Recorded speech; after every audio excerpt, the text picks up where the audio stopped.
à couper le souffle se déroulant en plein ciel étoilé, aux répercussions réellement terrifiantes et destructrices. Tu découvriras aujourd'hui la puissance de l'un des phénomènes les plus mystérieux de la nature. Bienvenue dans le monde des images rares et des faits fascinants sur la foudre. C'est parti.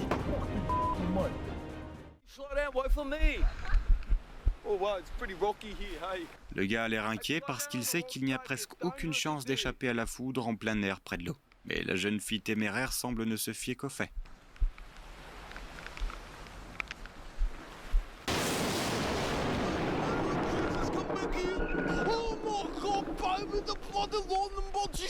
Maintenant, ils en sont tous les deux sûrs.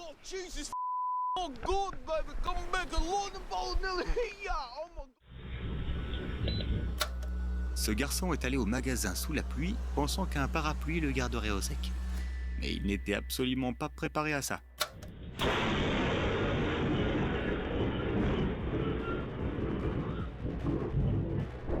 Le pauvre a instantanément fondu de peur. Et il sait maintenant que porter un parapluie en cas d'orage n'est pas la chose la plus prudente qui soit. La foudre s'est abattue à 1 mètre de lui, mais heureusement ce jeune garçon n'a eu qu'une peur bleue.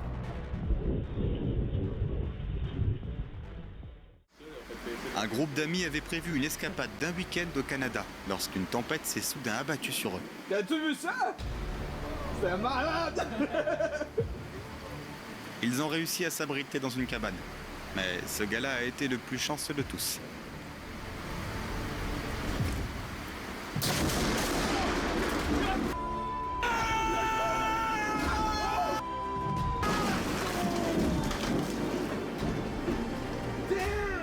Leur réaction en dit long. N'importe qui serait choqué de voir une chose pareille. La foudre a littéralement brisé cet arbre quelques secondes après que leur copain soit entré à l'intérieur.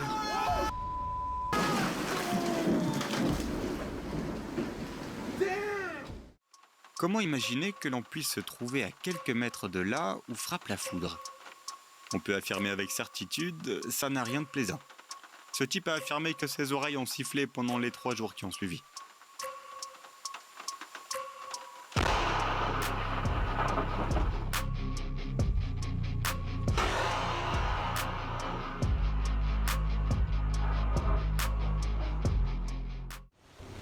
Dans le Vermont, un couple et son fils ont décidé de faire un petit voyage en camping, étrangement dans leur propre jardin.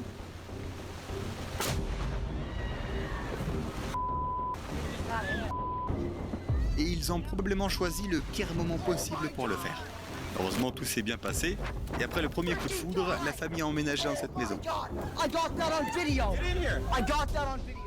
Mais tu peux imaginer à quel point ils ont été horrifiés lorsqu'ils sont retournés à la tente après la tempête et qu'ils ont découvert les conséquences du sinistre.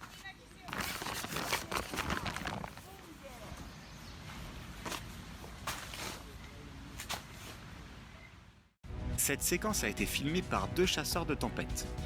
Ils suivaient une tornade quand soudain l'un de leurs véhicules a été frappé par la foudre. Oh my god! Ne t'inquiète pas, le conducteur va bien. On pourrait se dire c'est à cause des pneus en caoutchouc, ce sont des excellents isolants, mais en fait c'est pas du tout ça. C'est en fait la carrosserie de la voiture qui est responsable. Tu vois ces étincelles sur la route après un accident? En effet, le métal est un excellent conducteur. L'électricité circule à travers le corps et dans le sol. Voilà pourquoi les experts recommandent de ne pas sortir de sa voiture et de ne pas toucher ses pièces si l'on est pris dans un orage sur la route.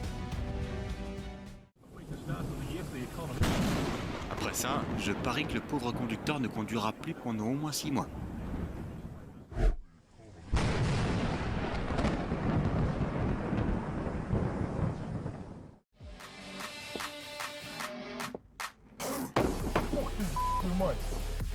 Pas de doute qu'après ça, tous ceux qui étaient coincés dans cet embouteillage voulaient rentrer chez eux à toute vitesse.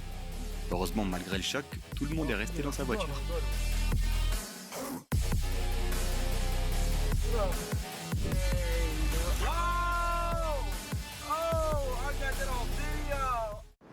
Imagine, tu as économisé suffisamment pour... Lorsque la foudre frappe, la plupart des éclairs voyagent le long de la surface et se dispersent sur la distance. Heureusement, les poissons nagent sous la surface, mais s'ils décidaient soudain de sortir la tête de l'eau, ils seraient instantanément grillés.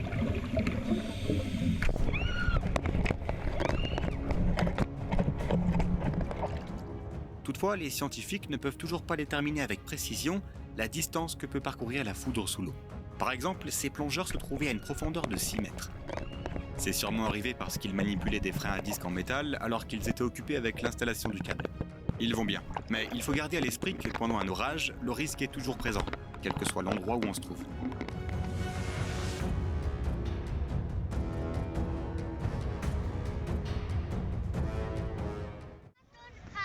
L'eau attire la foudre parce que c'est un excellent conducteur électrique, ce qui signifie que les objets qui l'entourent courent aussi un risque.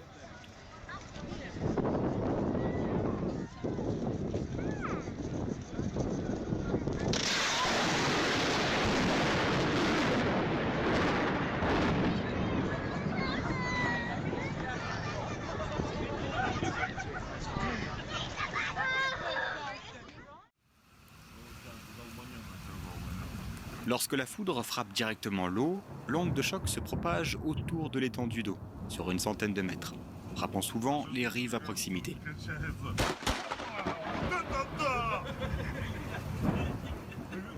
Je crois que ce rire ressemble plutôt à un rire hystérique. Le gars qui est hors champ se rend compte de la chance qu'il a d'être dans un endroit plutôt sécurisé à ce moment-là.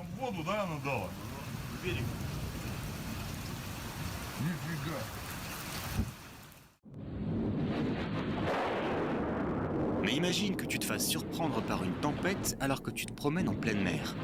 C'est terrifiant. Les avions de l'aéroport d'Atlanta attendaient d'être inspectés avant leur prochain décollage alors qu'une tempête faisait rage dans le ciel. Ce n'était sûrement qu'une question de temps et de hasard, mais l'un d'entre eux allait certainement être frappé par la foudre.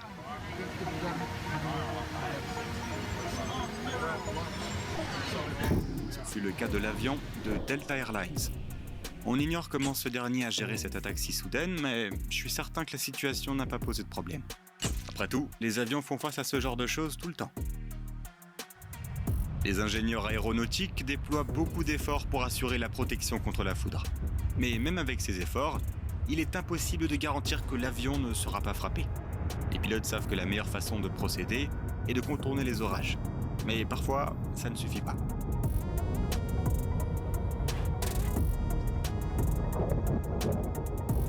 L'avion n'avait pas encore atteint son altitude de croisière qu'un puissant éclair l'a frappé en plein fuselage. Étonnamment, ce n'est pas si rare. Les statistiques montrent qu'il y a un coup de foudre toutes les 2500 à 3000 heures de vol, ce qui signifie que des centaines d'avions sont frappés par la foudre chaque année.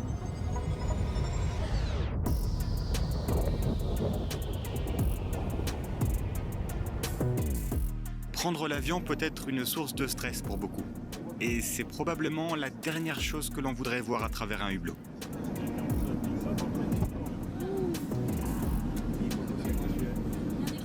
Dans la cabine, c'est un peu comme un bruit sourd.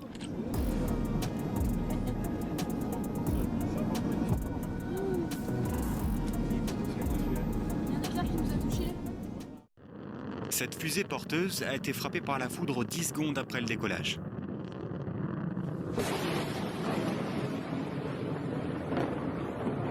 On aurait pu croire que la foudre aurait pu griller tous les systèmes à l'intérieur de l'engin spatial. Toutefois, grâce à un travail de planification minutieux de la part des ingénieurs, le satellite a été placé en orbite avec succès.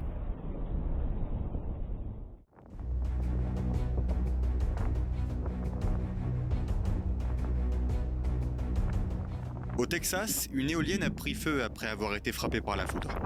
Alors que celle-ci continuait à tourner, elle a provoqué une étrange spirale de fumée dans le ciel. Le feu a rapidement sauté sur les pales voisines, les faisant fondre sous l'effet des fortes températures, ce qui a entraîné la chute d'une partie de la structure. Mais ne va pas croire qu'une éolienne est fichue après un seul coup de foudre. Les pales peuvent généralement subir une vingtaine de coups au cours de leur vie.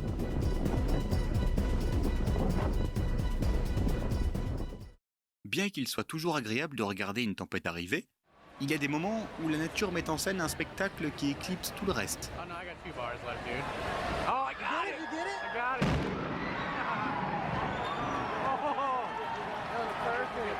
Tu entends ça?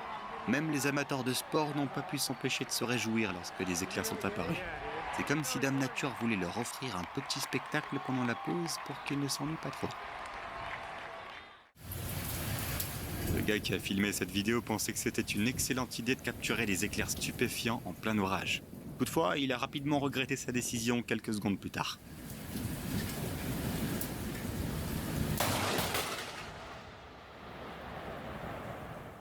Alors qu'un homme est sorti sur le balcon de sa chambre d'hôtel avec son téléphone, un puissant éclair s'est soudain abattu à 1 mètre de lui.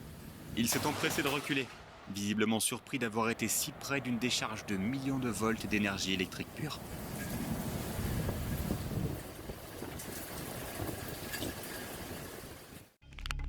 Bien qu'il soit agréable d'être sous une chaude pluie tropicale, ce n'est pas terrible lorsqu'il y a des rafales de vent et des éclairs puissants.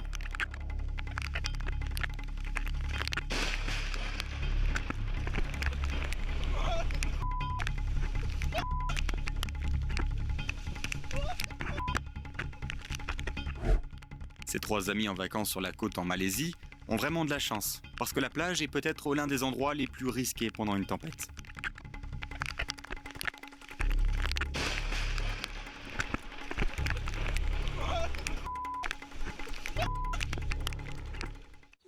Cette famille était venue. Un éclair peut avoir un courant allant jusqu'à 200 000 ampères et des tensions pouvant atteindre le milliard de volts. Cette énorme puissance peut faire griller n'importe quel appareil en quelques millisecondes.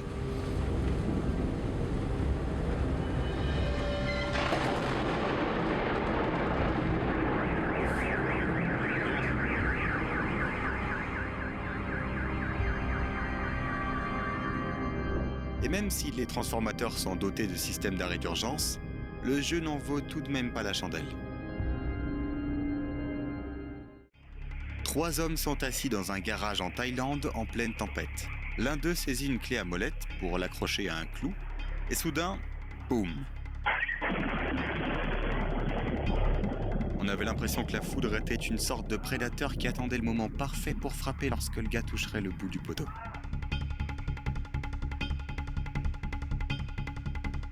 Heureusement, il s'en est sorti avec une simple frayeur et quelques légères brûlures.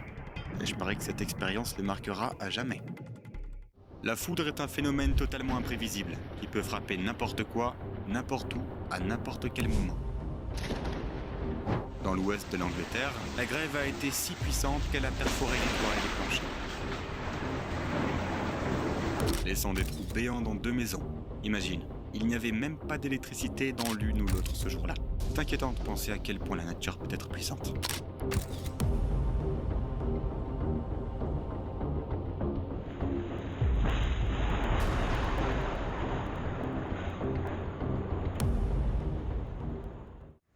C'est fascinant de voir à quel point la foudre peut être imprévisible. Elle a frappé un lampadaire près d'une station-service dans une ville du Brésil, alors qu'il y avait tant de structures autour qui auraient pu l'attirer comme des paratonnerres.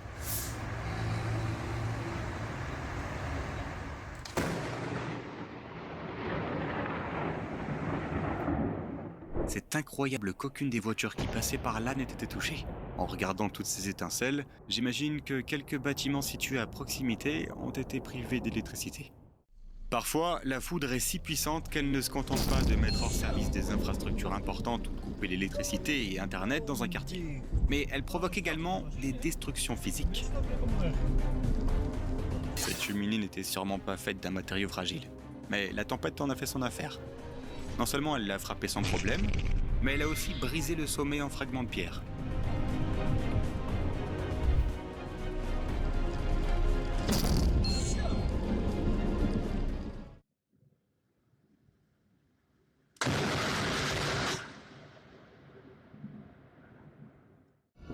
Les ouvriers vaquaient à leur occupation habituelle, ignorant la pluie et les nuages sombres au-dessus d'eux. Mais une surprise les attendait. La nature était sur le point de leur montrer comment même une petite pluie pouvait libérer une force destructrice. L'éclair a été si soudain et si proche que l'homme s'est effondré sur le sol comme s'il avait été renversé par une onde de choc. En fait, il est juste tombé sous le choc et la peur. Et heureusement, il n'a pas été blessé du tout. Mais au moins maintenant, il a une sacrée histoire à raconter. C'est difficile à croire, mais 90% des gens parviennent à s'en sortir après avoir été frappés par la foudre. Ce pêcheur a eu la chance d'atterrir dans une équipe de vénards. On dit que les coups peuvent perturber la respiration ou l'ouïe. Mais ce pêcheur a vraiment évité le pire. Il a rebondi rapidement, sans séquelles. Enfin, à part le choc initial. Ni lui, ni ses copains ne pouvaient croire ce qui s'était passé.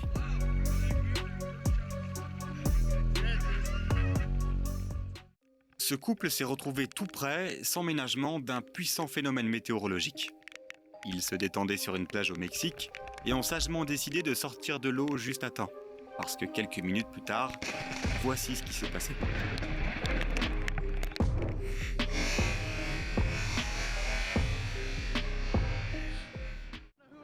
Certains pensent que nager lors d'un orage est une idée fantastique.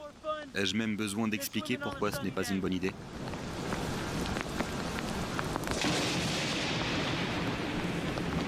Oh my god, I'm in my ball, Pingo!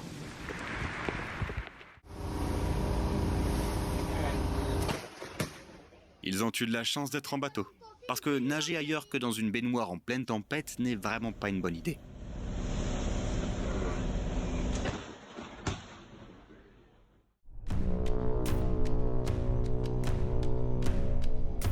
Ces clichés envoûtants ont été capturés sur une route d'Afrique du Sud. Tu peux clairement voir des faisceaux étincelants éclairer le ciel étoilé directement au-dessus de la route où roule le gars qui a filmé cette vidéo. Il ne fait aucun doute qu'il doit se sentir très mal à l'aise. Après tout, Dame Nature peut viser sa voiture à tout moment.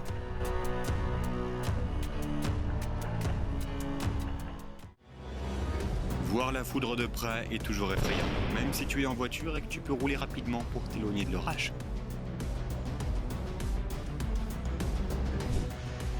Mais quand tu es si proche, c'est impossible de garder son calme.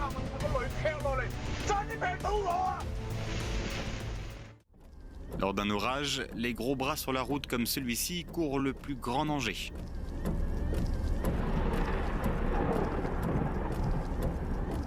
La foudre n'hésite pas et peut les frapper directement.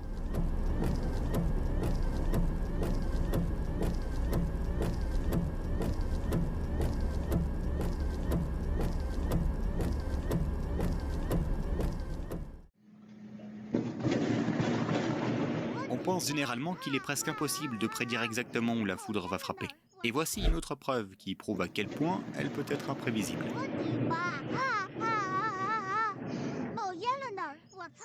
Maat, er valt een boom kanker op, echt vlak voor mijn kankerneus. Kankerneus.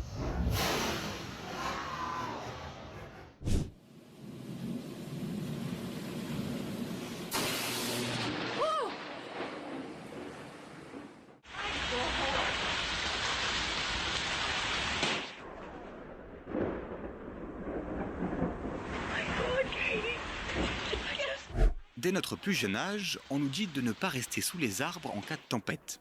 Et il y a une bonne raison à ça. Un homme a remarqué qu'un orage se préparait à l'extérieur et est descendu dans sa cour, un appareil photo à la main, dans l'espoir de capturer de magnifiques éclairs dans le ciel nocturne. Il était loin de se douter qu'il finirait par capturer des images encore plus épiques.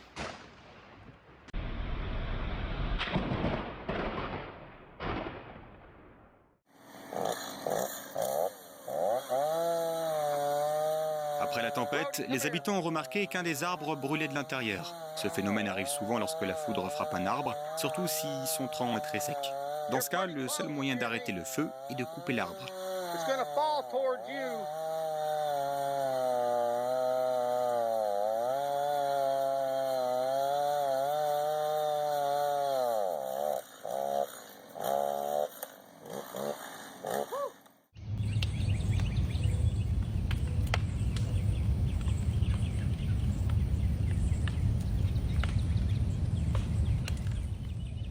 Si ce n'est pas fait à temps, l'arbre sera complètement englouti par les flammes.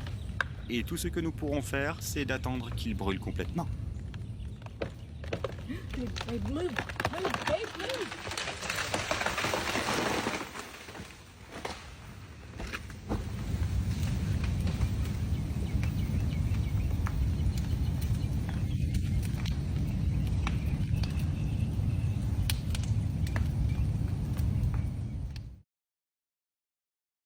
Certains arbres s'écroulent comme des sculptures de sable sous l'effet d'un seul coup de foudre. Imagine un peu cette puissance.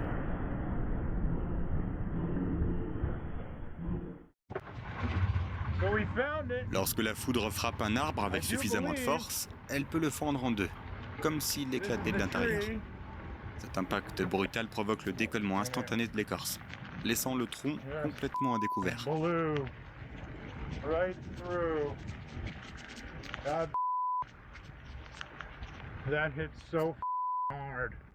Il éclate en morceaux parce que l'humidité qui se trouve sur le trajet de la décharge s'évapore et se dilate rapidement, créant une immense pression qui déchire le bois. La foudre peut atteindre des températures intérieures supérieures à 30 000 degrés, soit 5 fois plus chaudes que la surface du Soleil. Voilà pourquoi ce n'est pas surprenant que les arbres prennent souvent feu après avoir été frappés par la foudre. Parfois, ils commencent même à brûler de l'intérieur et finissent par ressembler à une porte de l'enfer. La nature est parfois si étonnante qu'on en vient à se demander si elle ne communique pas avec nous à sa propre façon. Un habitant du Minnesota passait devant une église en rentrant chez lui lorsqu'il a vu ceci sous ses yeux.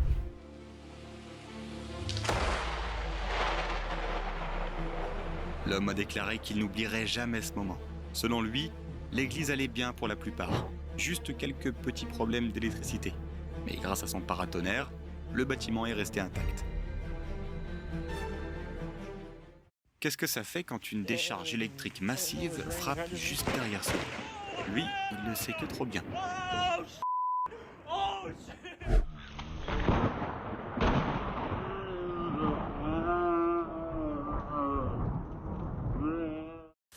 Les chances d'être frappé par la foudre sont de 1 sur 13 000 au cours d'une vie de 80 volts.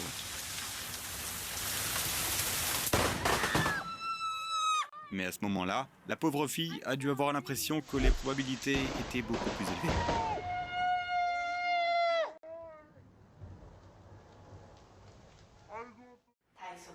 Certaines personnes diffusent intentionnellement des sons d'orage pour se détendre. Elles disent que le grondement du tonnerre aide à réduire le stress. Cependant, cette méthode ne marche pas à tous les coups.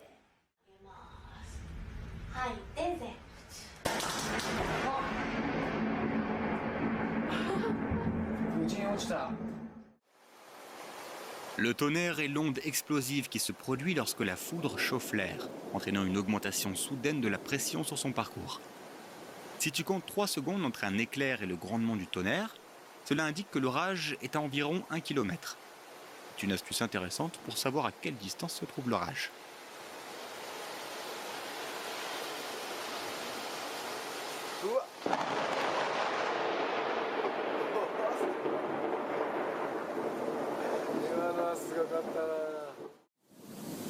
Le moment le plus dangereux est celui où le tonnerre suit immédiatement l'éclair, comme dans ce cas.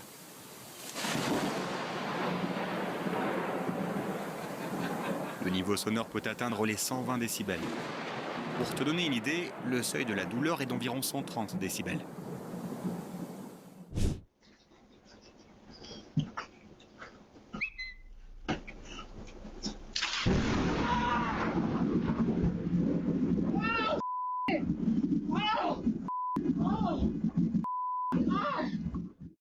Mercy, it is a crackling down on us out here in PCB, Florida. Just give it a second. Ah!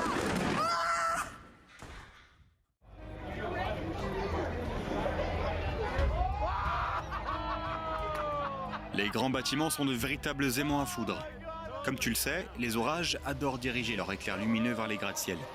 Surtout ceux qui s'élèvent au-dessus du reste des bâtiments, qui coupent presque les nuages avec leurs flèches.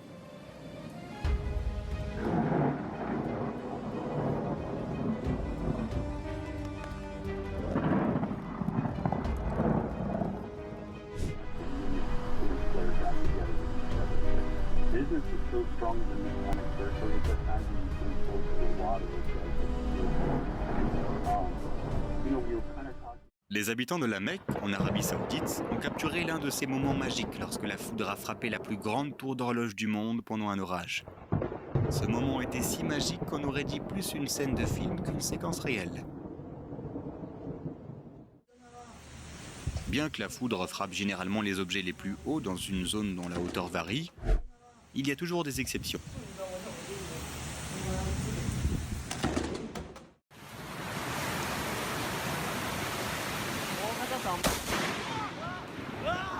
C'est ironique que des éclairs ayant des tensions allant jusqu'à 1 million de volts n'alimentent pas instantanément toutes les lignes électriques.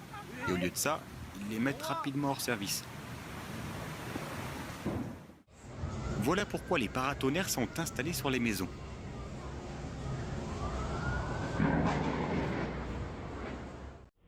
Ils détournent efficacement les coups de foudre des autres structures.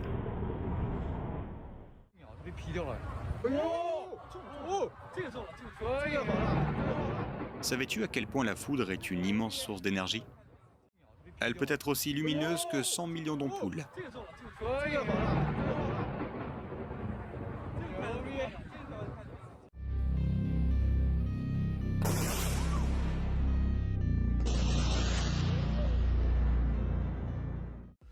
Rappelle-toi que la foudre a tendance à suivre le chemin le moins résistant. Plus un objet haut est proche d'un cumulus, plus il a de chances d'être frappé. C'est pourquoi les paratonnerres, les lampadaires et les éoliennes sont souvent touchés.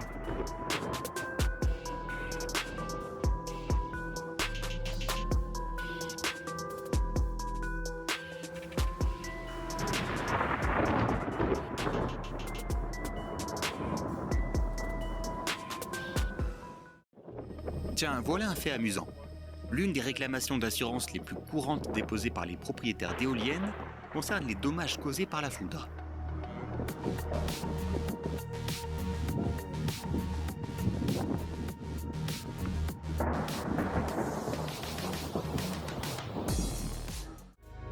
Imagine l'émotion sur les visages de tous ceux qui ont vu la scène se produire. C'est pas quelque chose que l'on voit tous les jours.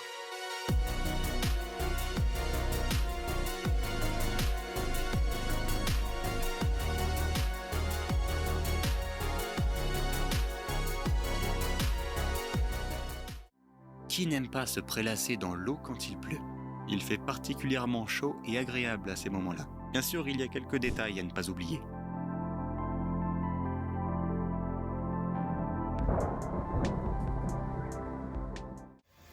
Il n'est pas obligé qu'un objet se déplace sur l'eau pour être frappé par la foudre. Parfois, même un bateau amarré peut être à risque.